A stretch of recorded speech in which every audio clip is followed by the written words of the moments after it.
So have kayak manufacturers been lying to us for years, or is there just some confusion in how weight capacities are calculated? I'm going to go over how different companies calculate their weight capacities. I'm going to go over what a weight capacity is, why it's important, some concerns you should have with the capacity of your kayak, and I'm going to go over at the end of the video, I'm going to go over my solutions and things that I would like to see the industry implement to instill more trust in the kayak industry and these higher weight capacities that you're seeing on these kayaks. If you're new here to the channel, please consider liking and subscribing. Stick around a while. Watch some of these older videos that we put out. But without further ado, let's get right into it, guys.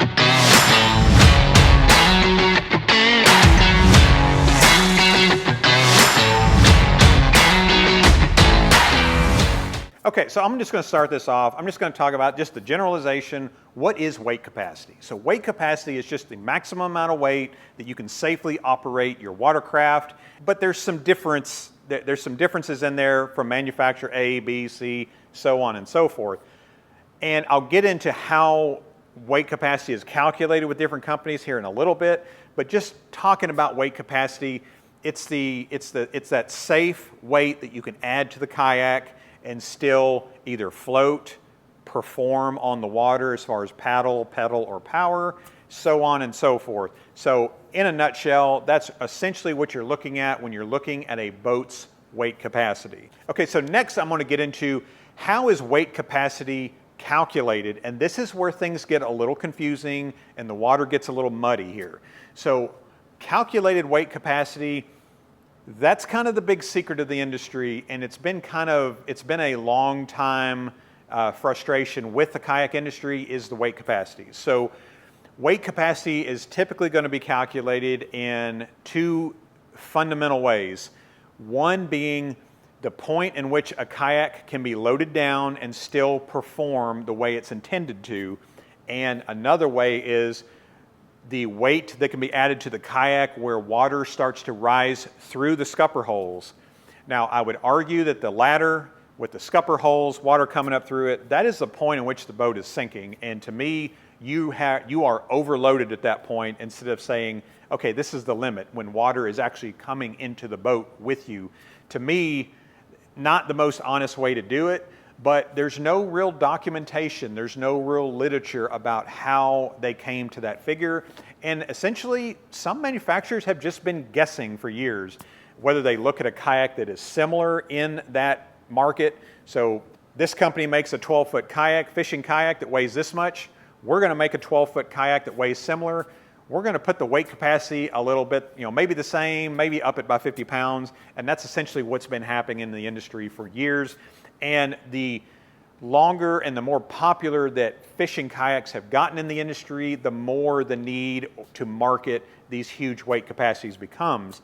So Big Adventures and Old Town Kayaks have been the two industry leaders, really, in my opinion, that have used what they call usable weight capacity. So hear me out on this. This is the weight capacity that's advertised, but you get your weight capacity by taking that's how much the paddler plus gear plus boat weight. So that's a very important thing to consider. When you go to Old Town's website and they list a kayak and they got a capacity and they have usable weight capacity, your usable weight capacity is basically the total capacity with the boat weight already taken away from that. So it gives you what's left.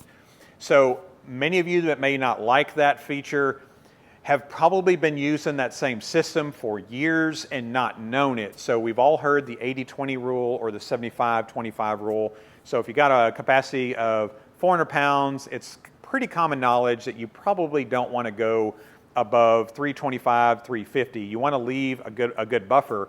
Well, essentially what you're doing is you're using a usable weight capacity. You're probably deleting the kayak hull weight off of that capacity to get what is safe and rational to use on that capacity. And that's kind of my argument with usable weight capacity. I like companies that are upfront about it. There have been companies, not that I've talked to directly, but people that I know in the industry that have flat out refused to use kayak capacities. So I'm not here trying to rat anyone out or anything because there's no real proof of it because those discussions happen behind closed doors.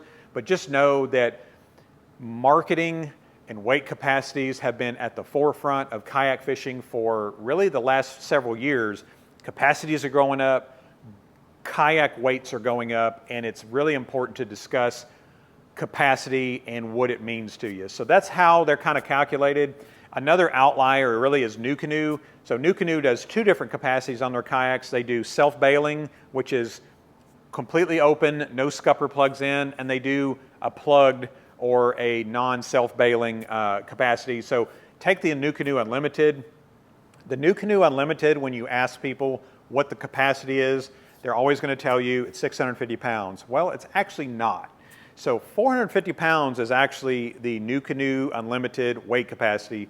They say you can add scupper plugs in there and it increases it 200 pounds up to 650. And there's just, I'm not saying that's not true because I've run an Unlimited. I love the Unlimited, and running the plugs will absolutely allow you to carry more gear in it. But there is some safety features and safety concerns with that as long as you know up front, it's really not going to be an issue, but you do need to know and consider these things. So me being a bigger guy, motors, batteries, gear, everything, you can easily get upwards of that weight capacity of 450 pounds, even if you're pretty close to it, running those plugs in.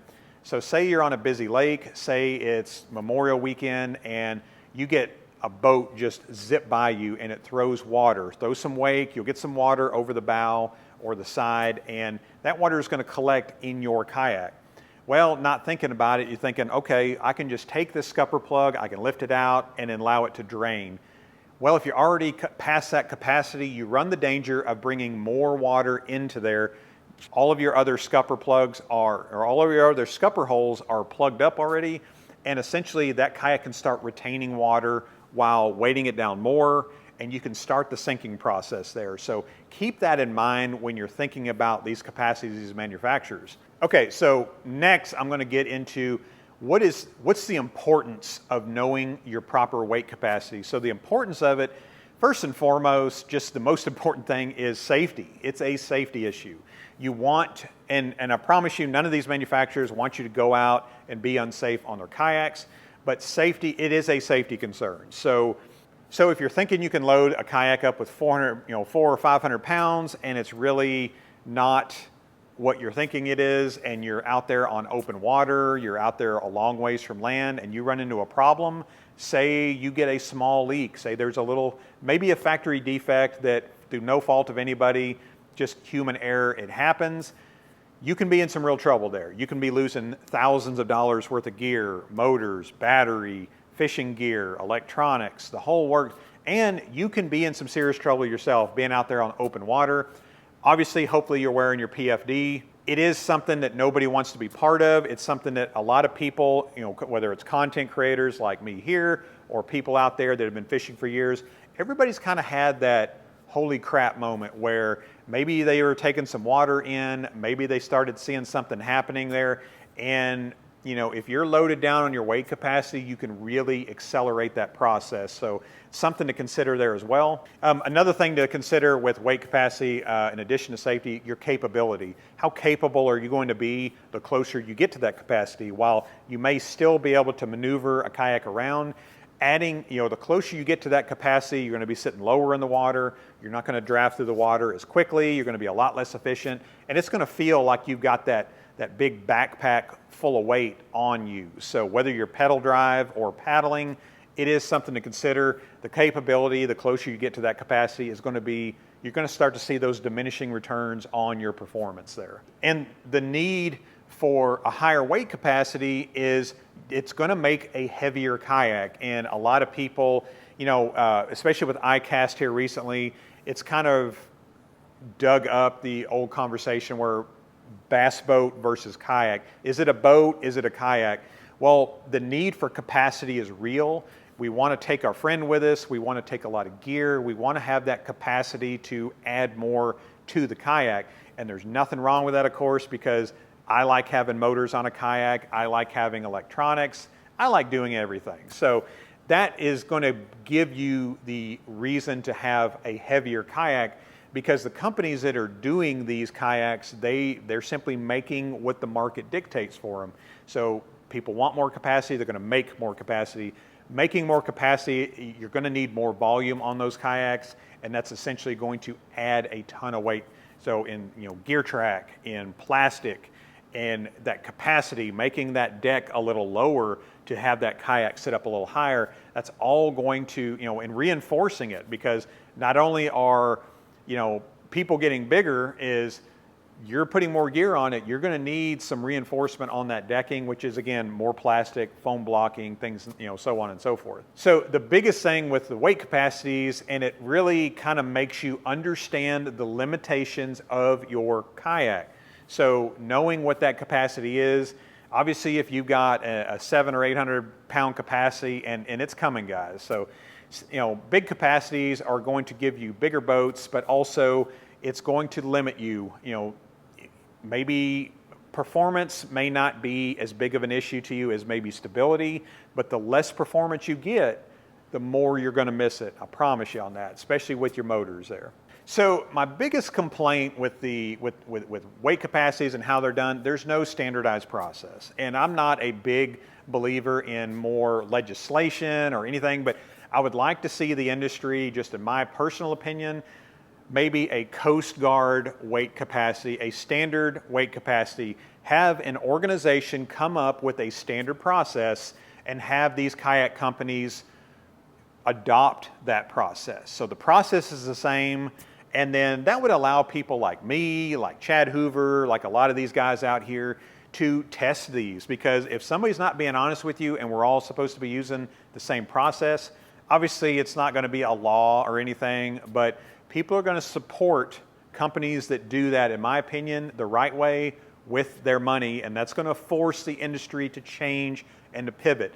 My opinion, usable weight capacity is the way to go. It gives you that real number. Obviously, you can just throw that number out there, but without really knowing what goes into that, usable weight capacity gives you a little bit of an education as to what that number involved or how they came to that number. So that's also really important. And companies like Bonafide and Native, they do their weight capacities, and Jackson's also another one. I didn't mean to leave them out on that. They're a little conservative on their weight capacities. They're doing the weight capacities based on performance.